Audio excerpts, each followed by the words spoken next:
DHS संदर्भात एक update आलेलं आहे. जे 5 तारखेला जे मीटिंग झाली होती, तर त्या मीटिंगचे मिनिट्स, त्याची प्रतीक्षा यादी म्हणजे वेटिंग लिस्ट संदर्भात जे काही मीटिंग झाली होती, तर त्याच्या संदर्भात काय सूचना दिल्या, पुढील प्रक्रिया कशी करायची, कशी होणार, वेटिंग लिस्ट कशी तयार होणार, तर त्या संदर्भात पूर्ण डिटेलमध्ये सूचना दिलेल्या आहेत. तर त्याचं एक लेटर आलेलं आहे. हे बघा, पुणे कार्यालय, महाराष्ट्र शासन आरोग्य सेवा संचालय, DHSचं 19 तारखेचं हे लेटर आहे. 19 तारखेचं प्रति हे सर्व दिले, व सहसंचालक, उपसंचालक, ठीक आहे, हे सर्व त्याच्यामध्ये त्यांना कॉपी केलेले. विषय काय होता याचा, की गट क ड संदर्भातील पदभरती अनुषंगाने प्रतीक्षा सूची म्हणजे वेटिंग लिस्ट तयार करण्यासंबंधी बैठकीचे इतिवृत्त. हे ऑलरेडी मीटिंग झालेली आहे, ठीक आहे, 5 तारखेला मीटिंग झालेली आहे ऑलरेडी. तर त्या मीटिंगमध्ये काय काय झालं आणि ते काय सूचना दिल्या, की आता वेटिंग लिस्ट कशी बनवायची, ठीक आहे. आता खूप जणांचे जे डाऊट होते, वेटिंग लिस्टमध्ये माझं होईल नाही होईल काय होईल, ठीक आहे. मी ह्याच्या आधी पण जे डाऊट क्लिअर केले होते तुमचे, आता ते ह्याच्यामध्ये त्यांनी डिटेलमध्ये सांगितलेलं आहे की ते वेटिंग लिस्ट कशी क्लिअर होणार, ठीक आहे. संदर्भ शासनपत्राचा तो संदर्भ दिलेला आहे 2/4/2024चा, ठीक आहे. इथे पण तेच शासन सेवामधील त्याचा संदर्भ दिलेला आहे. परत रोजी झालेल्या 5 तारखेला जी मीटिंग झाली, 5 तारखेला जी मीटिंग झाली त्या रोजी झालेल्या बैठकीचे इतिवृत्त यासोबत पुढील कारवाईस तो पाठवण्यात येत आहे. आता त्याची कशी कारवाई करायची पुढे ते सांगितलं आहे. प्रस्तुत प्रतीक्षा सूची तयार करताना शासनाने वेळोवेळी निर्गमित केलेल्या शासन नियमाचं उल्लंघन होणार नाही याची दक्षता घ्यावी सांगितलं त्याच्यामध्ये. त्याची प्रत ऑलरेडी सर्वांना गेली आहे. सहसंचालक, त्याच्यानंतर जिल्हा शल्यचिकित्सक, जिल्हा हिवतापाधिकारी, ठीक आहे, हे सर्वांना ऑलरेडी त्याच्या प्रत गेलेल्या आहेत त्या दिवशीच्या मीटिंगच्या. 5 तारखेच्या हे रोजीच्या बैठकीचे इतिवृत्त. त्याच्यामध्ये बघा, गट क व ड संवर्गातील उमेदवाराची प्रतीक्षा सूची तयार करणे म्हणजे वेटिंग लिस्ट तयार करणे. त्या अनुषंगाने जी 5 तारखेला 9 वाजता हे पुणे येथे मान्य संचालक येथे बैठक आयोजित करण्यात आली, म्हणजे मीटिंग आयोजित केली होती, मीटिंग झाली होती. त्याच्यामध्ये कोण कोण उपस्थित होतं ते दिलेत खाली नावं, ठीक आहे. हे काही इम्पॉर्टंट नाही. हे मुख्य प्रशासकीय आधारित प्रत्येक ऑफिसचे मुख्य प्रशासकीय अधिकारी सगळे आले होते, सर्व विभागाचे. इथे बघा, ठाणे, नाशिक, कोल्हापूर, लातूर, अकोला, पुणे, ठीक आहे, सर्व विभागाचे मुख्य प्रशासकीय अधिकारी मीटिंगला बोलवले होते. तर त्याच्यामध्ये काय झालं बघा, बैठकीच्या सुरुवातीला हे जो पत्र होतं, शासनपत्र 2/4/2024चं, त्याच्या सूचना सर्व अधिकारी व कर्मचारी यांना देण्यात आल्या आणि बैठकीत खालील 5 गोष्टीचा आढावा घेण्याचे प्रथम ठरवण्यात आले आहे. तर खाली 5 गोष्टीचा म्हणजे ह्यांनी 5 टप्प्यामध्ये त्या गोष्टी डिवाईड केलेल्या आहेत की मीटिंगमध्ये काय काय करणार. सगळ्यात पहिलं, निवड सूचीतील उमेदवाराची नियुक्ती, नकार, रुजू न होणे म्हणजे जे कोणी जॉईन झाले नाही तर त्यांचा आढावा. त्याच्यानंतर सेकंड, वेटिंग लिस्ट कशी तयार करायची त्या संदर्भात. थर्ड, प्रलंबित ज्या प्रकरणं आहेत म्हणजे जे पेंडिंग प्रकरणं आहेत त्या संदर्भात काय करायचं. त्याच्यानंतर पदनिहाय उमेदवाराची माहिती म्हणजे माहिती अपडेट करणे एक्सेल शीटमध्ये, ठीक आहे, किती जॉईन झाले, किती बाकी आहेत तेवाले. त्याच्यानंतर लास्ट पॉईंट, पदभरती संबंधित न्यायालयीन प्रकरणं म्हणजे जे कोर्ट केस वगैरे चालू आहेत त्यांचा आढावा. तर ह्या 5 गोष्टीसाठी मीटिंग झाली होती. तर एक एक पॉईंट बघू आता त्याच्यामध्ये त्यांनी त्याच्यासाठी काय निर्णय दिला आणि ते काय करणार आहेत त्याच्यावर. सगळ्यात पहिलं फर्स्ट पॉईंट आहे की निवड सूचीतील उमेदवाराची नियुक्ती, नकार, रुजू होणे इत्यादी संबंधित आढावा. आता जे कोणी नकार दिला, रुजू झाले त्या संदर्भात नियुक्ती अधिकारी यांनी नियुक्ती प्राधिकाऱ्यांनी बिंदू नामवली व प्रसिद्ध केलेली वेकेन्सी मॅट्रिक्स म्हणजे जी ॲड टाकली होती TCS कंपनी यांच्याकडील सामायिक गुणवत्ता यादी, सर्व लिस्ट आपल्या जी कॉमन मेरिट लिस्ट आली होती, त्याच्यानंतर गुणवत्ता यादी तुमची मेरिट लिस्ट आली होती, त्याच्यानंतर निवड सूची म्हणजे सिलेक्शन लिस्ट. त्याच्यानंतर तिन्ही संधीत समुपदेशन फेरीमध्ये 3 चान्स दिले होते. 3 वेळेस डॉक्युमेंट व्हेरिफिकेशन झालं होतं जे सिलेक्टेड कॅन्डिडेट होते. तर त्या तिन्ही फेरीमध्ये, तर या तिन्ही फेरीमध्ये शैक्षणिक अर्हता पूर्ण न करणारे म्हणजे ज्यांचं समजा डॉक्युमेंटचा काहीतरी प्रॉब्लेम होता एज्युकेशनच्या, त्याच्यानंतर अन्य विभागात आधीच नोकरीचं असलेले, जसं एक्झाम्पल समजा DMRला ज्यांनी आधीच जॉईन केलं होतं किंवा नियुक्तीस ज्यांनी नकार दिला की आम्हाला जॉईन नाही करायचं, आम्ही ऑलरेडी दुसरीकडे जॉईन वगैरे, किंवा इतर कुठल्याही कारणामुळे नियुक्ती देण्यास नकार दिलेले किंवा जे रुजू झाले नाहीत, तर अशा जागेवर म्हणजे ज्या जागा व्हॅकंट राहिल्या तर त्या जागेवर आता वेटिंग लिस्ट बनणार. ऑब्वियसली ज्या जागा व्हॅकंट राहिल्या त्या जागेवर त्याच प्रवर्गनिहाय व आडवे समांतर आरक्षणाचा तक्ता तयार करणे. त्याच प्रवर्गनिहाय म्हणजे त्याच कॅटेगरीचा आडवे समांतर आरक्षण म्हणजे त्याच्यामध्येच, जसं एक्झाम्पल OBCच्या ज्या जागा व्हॅकंट आहेत त्या OBCलाच राहणार, त्या समजा SCला किंवा STला नाही जाणार. समजा OBCमध्ये पण स्पोर्टची जागा व्हॅकंट आहे तर ती OBC स्पोर्टलाच राहणार, ठीक आहे. तर ते वॅकन्सी मॅट्रिक्स तयार करायचं त्या संदर्भात. त्याच्यानंतर राज्यस्तरीय पदाचे उमेदवारांना रुजू झालेले अथवा रुजू होण्यास नकार दिलेले याचा अद्ययावत तपशील म्हणजे अपडेटेड करायचं सगळ्यात पहिलं, की किती वॅकंट आहेत जागा, आणखी किती जण जॉईन झाले, किती जण नाही झाले, जागा किती वॅकंट आहेत, आणि त्याच्यानंतर मग आता हे वेटिंग लिस्ट बनणार. ठीक आहे. आता सेकंड पॉईंट, प्रतीक्षा सूची तयार करण्याकरिता मार्गदर्शक सूचना तयार करणे. आता हे त्याच्या संदर्भात जी वेटिंग लिस्ट तयार करायची आहे, तर त्याच्या संदर्भात काय सूचना आहेत, की प्रतीक्षा यादी तयार करण्यापूर्वी TCS यांनी दिलेली निवड सूची म्हणजे सिलेक्शन लिस्ट बिंदूनिहाय 3 संधी देऊन रिक्त गैरहजर म्हणजे 3 चान्स देऊन पण जे गैरहजर राहिले, तपासणीकरता प्रलंबित किंवा राजीनामा दिला, जे काय असेल, कोणी डॉक्युमेंट व्हेरिफिकेशनलाच आले नाहीत किंवा राजीनामा दिला किंवा समजा डॉक्युमेंट व्हेरिफिकेशनमध्ये रिजेक्ट केले, गैरहजर राहिले, तर या सगळ्याची संख्या तपासणी करून निश्चित करावी. म्हणजे सगळ्यात पहिलं टोटल संख्या काढायची, किती वॅकंट आहेत. एक्झाम्पल समजा आपण नागपूर डिव्हिजन घेऊन, नागपूर डिव्हिजनमध्ये समजा 10 लोकांनी जॉईन केलं नाही किंवा रिजेक्ट झाले, जे काय असेल, तर टोटल पहिलं काउंट काढायचा की किती वॅकंट आहेत. त्याच्यानंतर त्यानुसार उपरोक्तप्रमाणे बिंदूनिहाय रिक्त पदाच्या अनुषंगाने केवळ आपल्या माहितीकरता नव्याने व्हॅकन्सी मॅट्रिक्स तयार करावे. व्हॅकन्सी मॅट्रिक्स म्हणजे काय, जी आपली ॲड पडली होती, ठीक आहे, त्या ॲडमध्ये प्रॉपर दिलं होतं, असं उभं आडवं सर्वच दिलं होतं की हां ओपनमध्ये किती जागा, SCमध्ये किती, STमध्ये किती, टोटल किती. ठीक आहे. हे जे तक्ता दिला होता पूर्ण एक शीट, ठीक आहे, SC ST OBC NT, त्याच्यामध्ये आडवं आरक्षण किती, उभं किती, त्याला म्हणायचं वॅकन्सी मॅट्रिक्स.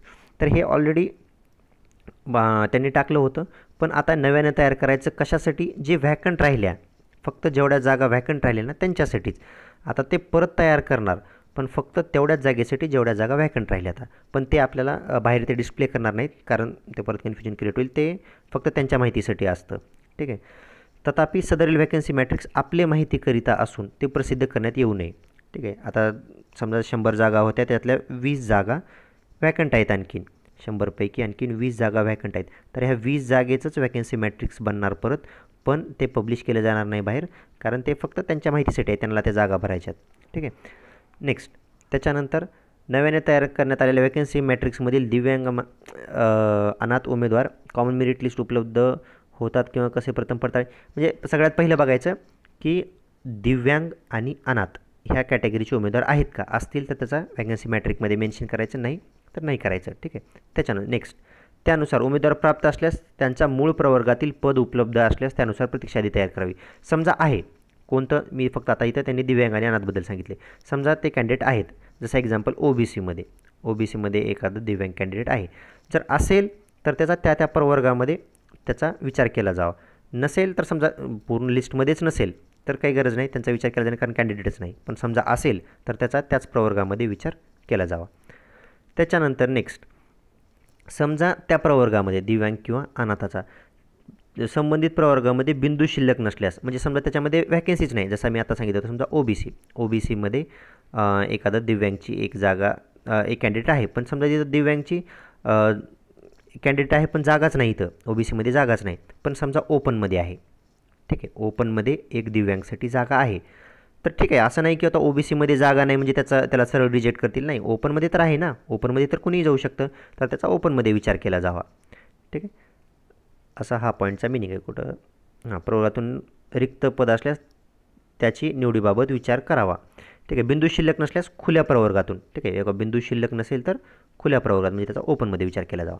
नेक्स्ट, हा सगळ्यात इम्पॉर्टंट पॉईंट जो स्पेशली हायलाईट करून दिलेला आहे, की दिव्यांग व माजी सैनिक, जे दिव्यांग आणि माजी सैनिक याकरिता उमेदवार प्राप्त झाले नाही, कॅन्डिडेट मिळाले नाही, त्यांची पदे अगेन्स्ट कधी करतात, ज्यावेळेस कॅन्डिडेट मिळत नाही ती जागा कन्वर्ट करतात आणि दुसऱ्याला देतात, त्याला म्हणायचं अगेन्स्ट. म्हणून प्रतीक्षा यादीमध्ये देऊ नये, क्लिअरली सांगितले, ते रिक्तच ठेवावे. त्याच्यामुळं हा पॉईंट इथं क्लिअर झालेला आहे की माजी सैनिकच्या जागा DHS आता कन्वर्ट करणार नाही. ठीक आहे. पुढे चालून करेल नाही करेल तो नंतरचा पॉईंट आहे, पण क्लिअरली त्यांनी सांगितले की सध्या तर ते करणार नाहीत, यादीमध्ये देण्यात येऊ नये, रिक्तच ठेवावीत. त्याच्यामुळे माजी सैनिकच्या जागेबद्दल कोणी एक्सपेक्ट करत असेल की त्या जागा मिळतील आपल्याला, तर क्लिअरली त्यांनी मेन्शन केले की नाही मिळणार त्या जागा, ते कन्वर्ट करणार नाहीत सध्या तरी. ठीक आहे. चला नेक्स्ट पॉईंट, प्रवर्ग न्याय समांतर आरक्षणानुसार प्रतीक्षा यादी तयार करताना कॉमन मेरिट लिस्टनुसार अधिगुण. ठीक आहे. कॉमन डायरेक्टली सांगतो की मेरिटप्रमाणे. ठीक आहे. ह्याचं म्हणणं आहे की मेरिटप्रमाणे लिस्ट तयार करा, ज्याचे मार्क्स जास्त तोवर, त्याच्यानंतर खाली. ठीक आहे. मेरिटप्रमाणे यादी तयार करा, वेटिंग लिस्ट. त्याच्यानंतर नेक्स्ट पॉईंट, उमेदवारास त्याच्या समांतर आरक्षणामध्ये पद नसल्यास संबंधित प्रवर्गातील सर्वसाधारण प्रवर्गामध्ये विचार करण्यात यावा. समजा तिथं समांतर आरक्षणाचं एखादं पद नाही, समांतर आरक्षणाचं पद नाही, जर नसेल तर त्याचा सर्वसाधारण जनरलमध्ये विचार करण्यात यावा. जसं एक्झाम्पल सांगितलं, समजा मी एस टी घेऊ कॅन्डिडेट, ठीक आहे. एस टी कॅटेगरीमध्ये समजा समांतर आरक्षण कोणते, समांतर आरक्षण कशाला म्हणतात, याच्यामध्ये येणारे, ठीक आहे, कॅटेगरीमध्ये येणारे परत आरक्षण, जसं ओबीसी असेल, पॅप असेल, प्रोजेक्ट स्पोर्ट असेल, भूकंपग्रस्त, प्रकल्पग्रस्त, त्याला म्हणायचं समांतर आरक्षण. एखादं पद नसेल तर त्या कॅन्डिडेटला तिथं जागा नाही म्हणून क्लिअरली रिजेक्ट करणार का, नाही करणार, तर त्याचा काय करायचं, सर्वसाधारण जनरल. मग त्याचा विचार कशात केला जाणार, एस टी जनरल. मी एस टीचं उदाहरण सांगतोय म्हणून एस टी सांगतोय, ठीक आहे. सेम हाच रूल प्रत्येक कॅटेगरीला लागू राहील. जसं मी आता सांगितलं होतं, एस टी कॅटेगरीमध्ये जे समांतर आरक्षण होते, जर तिथं ती व्हॅकेन्सी नसेल, जागाच नसेल तिथं शिल्लक, तर तिथले कॅन्डिडेट सरळ रिजेक्ट केले जातील का, नाही केले जाणार. त्यांचा काय करणार, एस टी जनरलमध्ये, एस टीचे तर आहेत नाच ते कॅन्डिडेट शेवटी, त्यांचा तिथं विचार केला जाणार जनरल म्हणून, ठीक आहे. हा रूल सगळ्या कॅटेगरीसाठी लागू राहील, असं नाही की फक्त मी एस टी, मी एक उदाहरण दिलं. चला नेक्स्ट पॉईंट. तदनंतर संबंधित प्रवर्गातील समांतर आरक्षण पात्र उमेदवार न मिळाल्यास माजी सैनिक, दिव्यांगांना तो, ठीक आहे. ह्याचा क्लिअर मिनिंग काय, की जागा कन्वर्ट करू शकतात, ठीक आहे. या पॉईंटचा मिनिंग आहे की जागा कन्वर्ट करू शकतात अगेन्स्ट म्हणून, बिंदू परावर्तित करून, गुणांक्रमे. अगेन्स्ट म्हणजे जागा कन्वर्ट केली ती गुणांक्रमे, मेरिटप्रमाणे ती जागा मिळते, प्रतीक्षा यादी तयार करावी. फक्त कुठली जागा कन्वर्ट करणार नाही, तर त्यांनी आता जसं वर सांगितलं होतं, माजी सैनिक, दिव्यांग या जागा ते देता येत नाही. फक्त हे बघा, हे माजी सैनिक, दिव्यांग आणि अनाथ हे वगळून, हे इथं बघा क्लिअरली सांगितले, वगळून बिंदू परावर्तित करून, म्हणजे त्या जागा कन्वर्ट करून तुम्ही बाकीच्या देऊ शकता. बाकीच्या कोणत्या, समजा सगळ्या ज्या पूर्ण कंप्लीटच रिकाम्या राहतात कोणत्या, त्या पार्ट टाईमच्या. समजा पार्ट टाईम झालं, किंवा समजा प्रोजेक्ट अफेक्टेडची एखादी जागा शिल्लक आहे की कॅन्डिडेट्स मिळाला नाही, किंवा स्पोर्टची एखादी आहे, ठीक आहे, त्या बाकीच्या कन्वर्ट करू शकतात. फक्त ह्या सोडून बाकीच्या जागा कन्वर्ट करा, माजी सैनिक, दिव्यांग, अनाथ वगळून, ठीक आहे. Next point. प्रत्येक प्रवर्गीय यादी तयार करताना खालील टप्प्यानुसार, आता यादी तयार करताना, प्रतीक्षा यादी तयार करताना कशी करायची, तर त्याच्या संदर्भात त्यांनी खाली सूचना दिल्या. सगळ्यात पहिलं त्यांनी मेन पॉईंट दिले, त्याच्यानंतर म्हणजे स्टेप दिल्यात, त्याच्यानंतर ओपनची कॅटेगरीची कशी करायची ते सांगितले. प्रतीक्षा सूची तयार करताना खालील पाळायचे टप्पे. फर्स्ट, सगळ्यात पहिल्या टप्प्यात काय करायचं, नियुक्ती प्रत्येकाने त्या प्रतीक्षा सूची करण्याकरता सामाजिक व समांतर आरक्षणाची पदे निश्चित करणे उदाहरण, ठीक आहे. तर सगळ्यात पहिले त्यांनी टोटल जागा काढायच्या, की जागा व्हॅकंट किती आहेत. सगळ्यात पहिलं ते काय करणार, जागा व्हॅकंट किती आहेत काढणार. स्पेसिफिक, जसं समांतर आरक्षणातील पदाची संख्या निश्चित करणे. जसं एक उदाहरण दिलं ह्यांनी, खेळाडू 2, कोणता पण खुला खेळाडू, ओपनमधल्या खेळाडू 2. इमावमध्ये महिलाच्या 2 जागा, एक उदाहरण दिले त्यांनी. तसं क्लिअरली व्हॅकन्सी पहिलं काउंट करायला सांगितले, की टोटल जागा किती शिल्लक राहिल्यात. असं नाही की फक्त महिलाच्या 10 जागा शिल्लक आहेत, असं नाही. स्पेसिफिक, इमावमध्ये महिलाच्या 2 आहेत, अजून समजा दुसऱ्या कॅटेगरीमध्ये कुठं असतील, तर स्पेसिफिक टोटल किती जागा शिल्लक आहेत पहिलं ते काढायचं. त्याच्यानंतर नेक्स्ट, सर्वसाधारण गुणवत्ता यादी व वॅकन्सी मॅट्रिक. ते आता जसं मी वर सांगितलं, रिकाम्या राहिलेल्या जागांसाठी काय करायचं, वॅकन्सी मॅट्रिक्स बनवायचं, पण ते काही ते बाहेर पब्लिश करणार नाहीत, ते कोणाला दाखवणार नाहीत किंवा कुठं साईटवर टाकलं जाणार नाही, ठीक आहे. क्लिअर. नेक्स्ट पॉईंट, दिव्यांग, अनाथ उमेदवाराची पदे, ठीक आहे. हे ऑलरेडी झालेलं आहे, की दिव्यांग आणि अनाथ असतील तर त्यांचा वॅकन्सी मॅट्रिकमध्ये मी त्यांना मेन्शन करायचं. समजा कॅन्डिडेटच नसतील तर ऑब्व्हियसली त्यांना ते मेन्शनच करणार नाहीत त्याच्यामध्ये, ठीक आहे. चला आता पहिलं बघू की यादी तयार कशी होणार, वेटिंग लिस्ट कशी तयार होणार. सगळ्यात पहिलं खुला प्रवर्ग, ओपनची आता वेटिंग लिस्ट कशी तयार होणार, आणि त्याच्यानंतर सांगतो की कॅटेगरीची कशी तयार होणार, ठीक आहे. वेटिंग लिस्ट कशी तयार होणार, सगळ्यात पहिलं खुला प्रवर्ग. आता खुल्या प्रवर्गामध्ये टप्पा 1 ह्यांनी step by step clearly mention केले की कसं यादी बनवायची. सगळ्यात पहिलं खुला सर्वसाधारण. खुला सर्वसाधारण म्हणजे सर्वांसाठी आला, याच्यामध्ये कुठलाच कुणाचा संबंध नाही, त्याच्यामध्ये सर्व आले. गुणवत्ता यादीतील गुणांक्रमे उमेदवाराची निवड करा. यामध्ये सामाजिक प्रवर्ग म्हणजे तुमची कास्ट, त्याच्यानंतर समांतर आरक्षण म्हणजे त्याच्यामध्ये परत स्पोर्ट, प्रोजेक्ट अफेक्टेड, अंशकालीन जे काय असेल ते समांतर आरक्षण. याचा विचार करू नका का, कारण हे खुला सर्वसाधारण ह्या सर्वांसाठी आहेत. जसं उदाहरण दिले, अनुसूचित जाती खेळाडू, हे काहीच बघायचं नाही. खुला सर्वसाधारण म्हणलं ना, सगळ्यात पहिलं सर्व आले कॅन्डिडेट. याच्यामध्ये मेरिटप्रमाणे जे जागा असतील, जसं एक्झाम्पल खुला सर्वसाधारणच्या जर आता 10 जागा शिल्लक असतील, तर लास्ट कट ऑफ जिथं झालं आहे तिथून मेरिटप्रमाणे जे 10 कॅन्डिडेट असतील ते 10 कॅन्डिडेट घेणार. त्यांचं काहीच बघणार नाही, ते कुठल्या कॅटेगरीचे आहेत, कुठल्या आरक्षण आहे, त्यांच्याकडे काहीच बघणार नाही. का, कारण ते खुला सर्वसाधारणची जागा आहे. सगळ्यात पहिले ही जागा भरणार, ठीक आहे. हे भरल्या जागा. त्याच्यानंतर टप्पा 2, त्याच्यानंतर खुला खेळाडूची भरणार. खुला खेळाडूमध्ये काय, गुणवत्ता यादीमध्ये खेळाडू उमेदवार असल्यास त्याच्या नावापुढे खुला खेळाडू. समजा कोणी ओपन स्पोर्टचे जे कोणी कॅन्डिडेट असतील, ठीक आहे, त्यांची जागा भरली जाणार. जर असेल कोणी ओपन कॅन्डिडेट ओपन स्पोर्टचा, तर त्याच्या नावापुढे क्लिअरली तसं मेन्शन करणार खुला खेळाडू असं मेन्शन करणार आणि त्याचं ओपनमध्ये सिलेक्शन होणार. आता हे सर्व आपण फक्त ओपनच्याच बघतोय, ठीक आहे. खुल्या प्रवर्गाची ओपनची लिस्ट कशी तयार होणार ते सांगतोय मी. सगळ्यात पहिलं ओपनमध्ये कोणाला भरणार, सर्वसाधारण सर्वच आले त्याच्यामध्ये, मेरिटमध्ये जो बसेल तो आला. त्याच्यानंतर खेळाडू, त्याच्यानंतर तिसरा टप्पा खुला माजी सैनिक.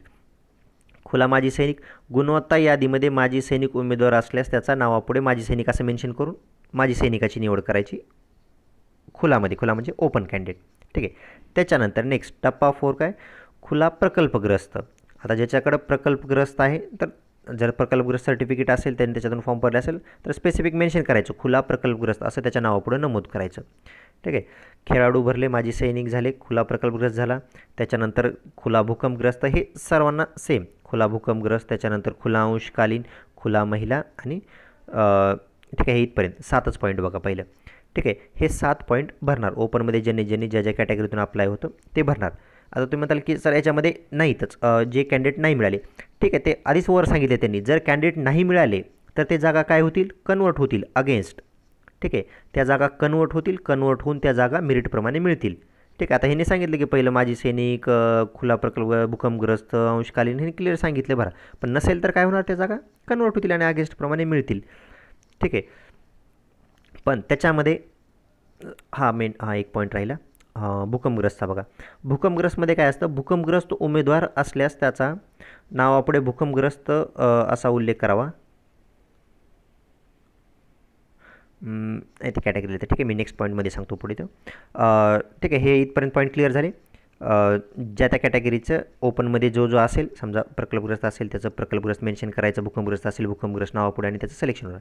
त्याच्यानंतर नेक्स्ट अंशकालीन, गुणवत्ता यादीमध्ये पदवीधर अंशकालीन उमेदवार असल्यास त्याच्या नावापुढे अंशकालीन मेन्शन करावे. आता हे नाहीतच, ठीक आहे. ह्यांनी स्टेप दिलेले आहेत की असे भरायचे, पण समजा कॅन्डिडेटच नाही तर त्या जागा कन्वर्ट होतील, अगेन्स्ट होतील, कन्वर्ट होऊन त्या मिळतील जागा, ठीक आहे. त्याच्यानंतर नेक्स्ट टप्पा 7 खुला महिला.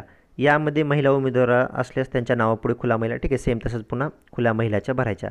हे 7पर्यंत मी आताच एक्सप्लेन केलं होतं. त्याच्यानंतर नेक्स्ट 8वा टप्पा बघा, खुला सर्वसाधारण. गुणवत्ता यादीमध्ये खुला सर्वसाधारण गुणवत्ता यादीमधील वरील आरक्षणानुसार त्या उमेदवाराचे निश्चित झाल्यानंतर उपलब्ध झालेल्या पदानुसार गुणवत्तेनुसार गुणांक्रमे उमेदवारापुढे खुला सर्वसाधारण असे नमूद करावे.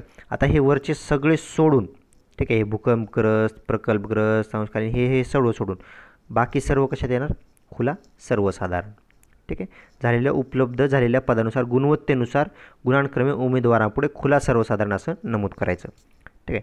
त्याच्यानंतर नेक्स्ट 9वा पॉईंट बघा, की समजा भूकंपग्रस्त उमेदवार पुरेशा प्रमाणात उपलब्ध झाले नाही, भूकंपग्रस्त कॅन्डिडेट जर नसतील तर सदरचे पदे त्या प्रवर्गातील प्रकल्पग्रस्त उमेदवारांना दर्शविण्यात यावी. हा पॉईंट मी याच्या आधी पण सांगितला होता, आय थिंक DMRच्या वेळेस पण सांगितला होता मी, की भूकंपग्रस्तची पदं ही असं नाही की हा समजा भूकंपग्रस्तचा कॅन्डिडेट नाही मिळाला की लगेच ती जागा कन्वर्ट केली, अगेन्स्ट केली, असं नाही होत. भूकंपग्रस्तचा नाही मिळाला तर ती जागा प्रकल्पग्रस्तला मिळते, ठीक आहे, प्रोजेक्ट अफेक्टेडला मिळते. आणि समजा प्रोजेक्ट अफेक्टेडमध्ये पण कॅन्डिडेट नसेल तर ती जागा मग अगेन्स्ट होते, कन्वर्टमध्ये होते, ठीक आहे. डायरेक्ट भूकंपग्रस्तची जागा कन्वर्ट होत नाही, भूकंपग्रस्त टू डायरेक्ट अगेन्स्ट होत नाही जागा. भूकंपग्रस्तची पहिलं प्रोजेक्ट अफेक्टेडला जाते, प्रोजेक्ट अफेक्टेडमध्ये जर कॅन्डिडेट अवेलेबल नसेल तर ती जागा कन्वर्ट होते. हे फक्त भूकंपग्रस्त रिलेटेड, फक्त भूकंपग्रस्तलाच लागू होतं, पण बाकी दुसऱ्या कॅटेगरीला नाही होत, ठीक आहे. हे असं स्पोर्टला वगैरे बाकी ह्याला नाही होत, ठीक आहे. चला नेक्स्ट 10वा टप्पा, अपंग व माजी सैनिक वगळता. हे आधीच त्यांनी वर सगळ्यात स्टार्टिंगलाच क्लिअर केले डार्कमध्ये, की अपंग आणि माजी सैनिकच्या वगैरे ती जागा भरणार नाहीत, त्याच्यामुळे तो पॉईंट एकदम क्लिअर झालेला आहे की ती जागा नाही भरणार. वगळता समांतर आरक्षणातील उर्वरित पदे आरक्षित पदावर उमेदवार उपलब्ध नाही. मी आता सांगितलं तुम्हाला, हे ह्यांनी एवढे स्टेप सांगितलेत की हां इथं असं खेळाडू भरा, त्याच्यानंतर माजी सैनिक भरा, प्रकल्पग्रस्त, भूकंपग्रस्त. नाही मिळाला तर काय, ते जागा सर्व काय होणार, कन्वर्ट होणार. मी आधीच सांगितलं तुम्हाला, जर नाही मिळाले कॅन्डिडेट ते काय होणार, उमेदवार उपलब्ध न झाल्या सदर पदे काय त्या प्रवर्गातील उमेदवारातून गुणवत्ता यादीतील गुणानुक्रमे म्हणजे कन्वर्ट होऊन मेरिटप्रमाणे ते जागा दिल्या जातील, ठीक आहे. तर हे झालं खुल्या प्रवर्गातील सूची. तर ओपनची लिस्ट अशी तयार होणार आहे स्टेप बाय स्टेप. त्याच्यानंतर आता आहे मागास प्रवर्गातील म्हणजे कॅटेगरीचे. ठीक आहे. आता कास्टच्या लिस्ट कशा तयार होतील हे ओपनमध्ये कसे होते स्टेप बाय स्टेप सांगितलं. आता कॅटेगरीची लिस्ट कशी तयार होणार आहे ते बघू. ठीक आहे.